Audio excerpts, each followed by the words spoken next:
పెద్దపల్లి జిల్లా వ్యాప్తంగా ఈ నెల 21వ తేదీన నిర్వహించనున్న జాతీయ లోక్ అదాలత్ను కక్షిదారులు సద్వినియోగం చేసుకోవాలని జిల్లా ప్రధాన న్యాయమూర్తి శ్రీమతి సునీత కుంచాల సూచించారు.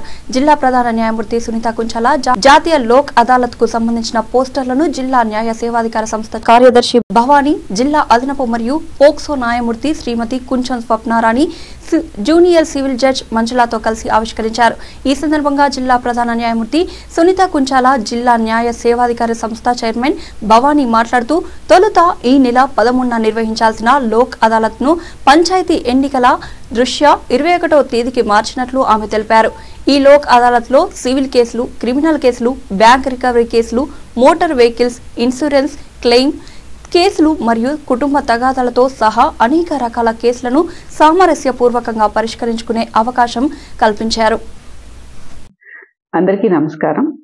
మేము జిల్లా న్యాయ సేవాధికారి సంస్థ పెద్దపల్లి నుంచి మీకు తెలియజేయాల్సిన విషయం ఏంటంటే, ప్రతి 3 నెలలకు ఒకసారి రాష్ట్ర వ్యాప్తంగా అలాగే దేశవ్యాప్తంగా కూడా నేషనల్ లోక్ అదాలత్ అనేది జరుగుతుంది. ఈ నేషనల్ లోక్ అదాలత్లో మనము రాజీ పడదగ్గ క్రిమినల్ కేసులు, అలాగే సివిల్ దావాలు, భూ తగాదాలు, అట్లాగే యాక్సిడెంట్ కేసులు, బ్యాంక్ కేసెస్, అలాగే చెక్ బౌన్స్ కేసులు, అలాగే చాలా రకాల కేసులు రాజీ పడదగ్గవన్నీ కూడా మనము ప్రతి కోర్టులో, అంటే కోర్టు ఉన్న ప్రతి దగ్గర కూడా ఈ న్యాయ సేవాధికార సంస్థ తరపు నుంచి ఈ లోక్ అదాలత్ అనేది నిర్వహించడం జరుగుతుంది. అలాగే ఈ నెల ముందుగా 13వ తేదీన ఈ లోక్ అదాలత్ నిర్వహించాలని నిర్ణయించడం జరిగింది. అయితే మనకి ఎలక్షన్స్ వల్ల 13వ తేదీ నుంచి ఈ లోక్ అదాలత్ని 21వ తేదీకి షిఫ్ట్ చేయడం జరిగింది. అంటే 13వ తేదీ బదులు ఈసారి నేషనల్ లోక్ అదాలత్ మనకి అన్ని కోర్టుల్లో కూడా 21వ తేదీ ఆదివారం నాడు నిర్వహించబడుతుంది. కాబట్టి ప్రజలందరూ ఈ మార్పుని గమనించాలని కోరుకుంటున్నాము. అలాగే మేము ఎప్పట్లాగే చెప్పినట్టే లోక్ అదాలత్లో కేసు మాఫీ చేసుకుంటే, అంటే రాజీ చేసుకుంటే దాని మీద అప్పీలు, రివిజన్ అట్లాంటివి ఏమి ఉండవు. ఒక్కసారిగా కేసు క్లోజ్ అయిపోతుంది. కాబట్టి మీకు కోర్టుల చుట్టూ సంవత్సరాలు తిరిగే అవసరం కూడా ఉండదు.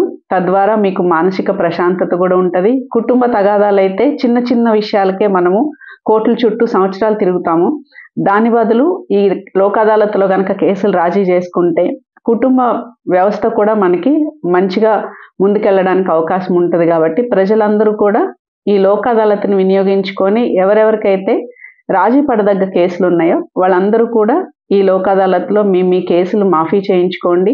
అలాగే మీ కేసు అసలు రాజీ పడదగ్గదా కాదా అని తెలుసుకోవాలంటే మా న్యాయ సేవాధికార సంస్థను సంప్రదిస్తే అక్కడ మా అధికారులు, సిబ్బంది మీకు ఎల్లవేళలా అందుబాటులో ఉండి మీకు తగిన సూచనలు, సహాయ సహకారాలు అందిస్తారు. అట్లాగే మామూలుగా చెప్పే విషయమే, ఎవరికైనా సరే కోర్టు కేసుల్లో న్యాయవాదిని పెట్టుకునే స్తోమత లేకపోతే గనక మీరు మా న్యాయ సేవాధికార సంస్థను సంప్రదిస్తే మీకు ఎలిజిబిలిటీ ఉంటే గనక ఉచితంగా కోర్టు తరపు నుంచి న్యాయవాదిని ఏర్పాటు చేయడం జరుగుతుంది. మీరు ఒక్క పైసా ఫీజు కట్టకుండా ఆ న్యాయవాది మీ కేసు తేలే వరకు కూడా వాదించడం జరుగుతుంది. కాబట్టి ప్రజలు ఇది కూడా గుర్తుపెట్టుకోవాలి. అలాగే మీకు మొత్తం పెద్దపల్లి జిల్లాలో ఉన్న ప్రతి కోర్టులో కూడా ఈ వచ్చే ఆదివారం 21వ తేదీన ఈ లోక్ అదాలత్ అనేది నిర్వహించడం జరుగుతుంది. కాబట్టి దీన్ని అందరూ ఉపయోగించుకోవాలని కోరుకుంటున్నాం. అందరికీ నమస్కారం. నా పేరు భవానీ వి. నేను రీసెంట్గా ఈ డిస్ట్రిక్ట్ లీగల్ సర్వీస్ అథారిటీ సెక్రటరీగా బాధ్యతలు స్వీకరించాను. ముందుగా మీకు తెలిపినట్టు డిసెంబర్ 13న జరగాల్సిన జాతీయ లోక్ అదాలత్ ఈసారి డిసెంబర్ 21 రోజు ఆదివారం రోజు జరుపుకుంటున్నాము. అందులో ఎన్యాక్ట్ కేసెస్ కానీ, చెక్ బౌన్స్ కేసెస్ కానీ, ల్యాండ్కి సంబంధించిన కానీ, బ్యాంక్ రికవరీ మ్యాటర్స్లో ఏమైనా ఉన్నా కానీ అలాంటి మ్యాటర్స్ కూడా మనము జాతీయ లోక్ అదాలత్లో కాంప్రమైజ్ చేసుకోవచ్చు. ఒకవేళ ఆ టైంకి కనుక ఆ ఫిర్యాదుదారుడు ఒకవేళ ఇక్కడ మన కోర్టు పరిధిలో లేకుండా ఉన్నట్టయితే కనుక వారు కూడా వాట్సాప్ కాల్ చేసి అక్కడి నుంచి వాళ్ళ యాక్సెప్టెన్స్ ఇచ్చినట్టయితే మేము అది రికార్డ్ చేసుకొని అది క్లోజ్ చేయడం జరుగుతుంది. క్రిమినల్ కేసెస్లో కూడా అక్యూజ్డ్ లేకపోయినా కానీ అక్యూజ్డ్ యాబ్సెన్స్లో వారికి కూడా ఒకవేళ కంప్లైనెంట్ వాళ్ళ కేసెస్ని తీసేసుకోవాలి అని అనుకుంటే రాజీ పడదగిన కేసెస్లో వారు వచ్చి వారు కూడా ప్రాసిక్యూషన్ గారి సహాయంతో కేసెస్ని క్లోజ్ చేసుకునే అవకాశం వాళ్ళకి ఉంది. ఈ అవకాశాన్ని ప్రతి ఒక్క